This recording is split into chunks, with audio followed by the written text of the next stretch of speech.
Hey, what's going on, guys? It's your boy Gaming Foe here, back at it with another NBA ranking video. Where today we will obviously be ranking NBA starting centers on all 30 NBA teams. I'm trying to keep this video short, so I'm just gonna hop right into it. Rashawn Holmes, average starter. He had a really nice season this year with the Kings. Definitely not a huge downgrade from Willie Cauley-Stein. Obviously, rim rolling and rim protecting is really all he does. Definitely an efficient player. Doesn't turn the ball over, so definitely is an average starter. Taj Gibson at this point is a below average starter.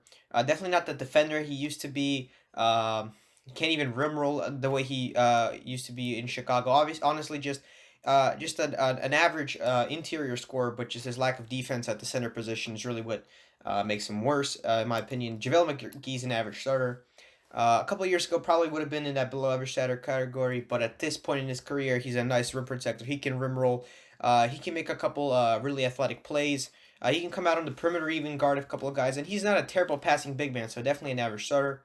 Nikola Vucevic is an all-star.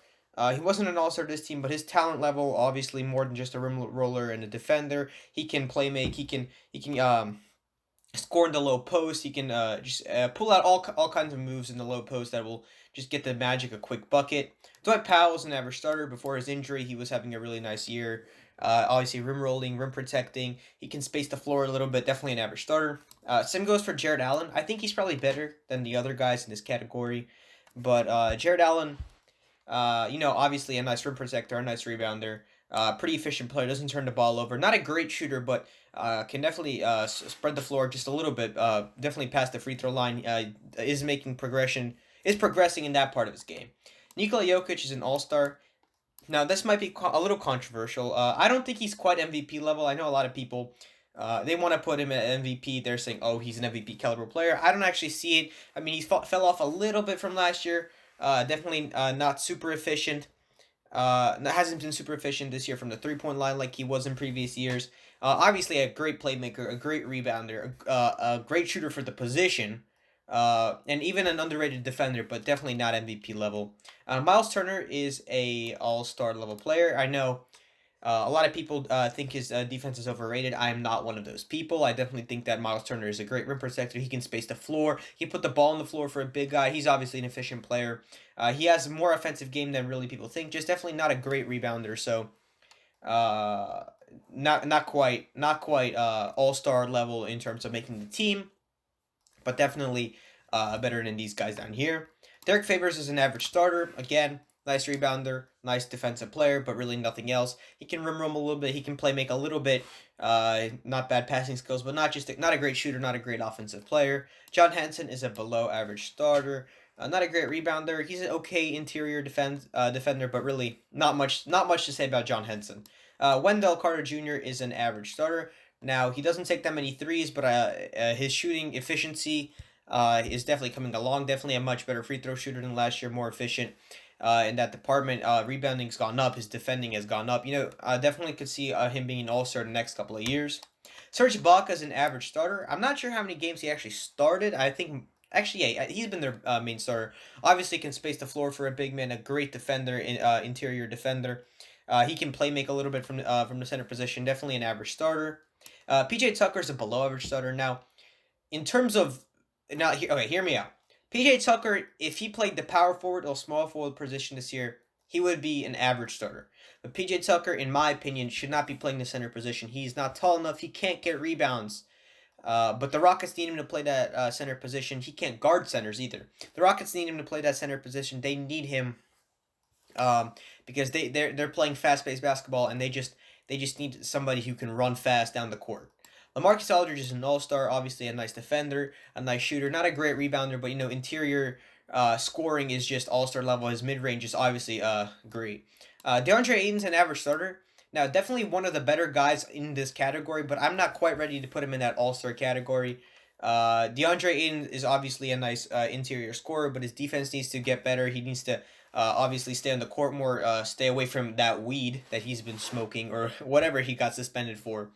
Like I said, interior defender and his 3 point shot. He has no 3 point shot whatsoever. Steven Adams is an average starter, definitely also one of the better guys in this list, but aside from his rebounding and interior just rim rolling, I guess. Not really a great shooter, although his playmaking is nice. Definitely not quite there to be an all-star. Karl Anthony Towns is an all-star level player. Definitely think that he is a borderline MVP player. Obviously, his playmaking, his shooting, his defense, just everything. His interior defense, post scoring, setting picks, setting screen, whatever you want. Karl Anthony Towns is good at it. Um, Definitely needs to improve his defense, and I think I'd say his efficiency to get into the MVP category. Now you're thinking he shot basically 40% from three this year, but that's on a very small sample size. Only played like 27 games or so.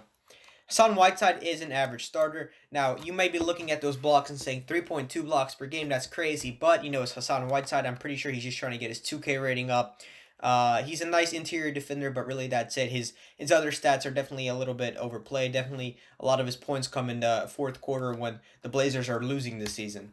Draymond this season, this is definitely interesting. Has been an average starter, just not a great season for Draymond. Not really efficient, having a lot of turnovers. So this is not a good season for him. Yamahimi's a scrub. Not much to say here. He's a nice rebounder, and that's pretty much it. Andre Drummond's an all-star level player. He's obviously an insane rebounder. His interior defense is not bad. His perimeter defense isn't terrible. Just really needs to improve his playmaking and shooting if he wants to truly make an all-star team. Joel Embiid, I'm going to put in the MVP category. I am of the mindset, and I'm a Sixers fan, so I have a Sixers jersey hanging up next to me. I think when Joel Embiid is healthy and when he's committed, he is an MVP level player. And if you want proof, Milwaukee Bucks Christmas Eve. Or not Christmas Eve, Christmas Day. That's all I've got to say. Daniel Tice is an average starter. Definitely made a huge jump this year in his three-point shooting and his interior defense. Really holding down the fort for the Celtics. That's really all he's asked of. Zubac, average starter. Again, interior defense. Not a bad shooter. Not a terrible perimeter defender considering his size. Jonas Valanciunas, again, these guys are all pretty similar. Nice three-point shooter for his size. Nice interior defender. He's actually got a little more offensive game to him than most people realized. Last year when he got traded to the Grizzlies, he was the number one option, was averaging around 17. Dwayne Dedmon's a below-average starter. He's a nice shooter for his size, but not a great interior defender. Not a great post scorer. Not really much to say about Dwayne Dedmon. Myers Leonard, same thing. He's just a big body that the Miami Heat have to throw at people. Not really a great interior defender. Not a great shooter. Actually, no, he's pretty good at shooting. I've seen a couple of his games. I've seen him knocking down threes, but I'm not sure if he does that on a consistent basis.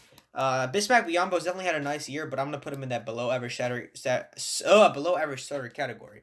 Definitely hasn't been the consistent player the Hornets would like at their center position. I know they just got rid of Frank Kaminsky, but they're definitely looking for a long-term center, and Bismack is not it. Rudy Gobert is an all-star level player. I don't like Rudy Gobert. I think he's an idiot for what he did with that whole Corona thing, infecting all his teammates. But I've got to give him credit. He's a really good interior defender. He's more than just a rim roller. He can play make a little bit. But really, what separates him from someone like Hassan Whiteside is that he's going up to challenge everyone, and it's not just to get his 2K rating up. His defense actually has a large impact, and his offensive game as a rim roller, as a dunker. Brook Lopez is an average starter. His three-point shooting has gone down a lot this season, but still a nice stretch, big. He's a really good interior defender, good playmaker for the position, and a good interior scorer. Really, the only thing that separates him from these all-star guys is volume. Definitely not getting that many shots because obviously there's better players around him. I think on a bad team like the Suns, he would definitely be in that all-star conversation. Anyway, guys, if you enjoyed this video, leave a like, subscribe. I try to make this short, try to go as fast as possible.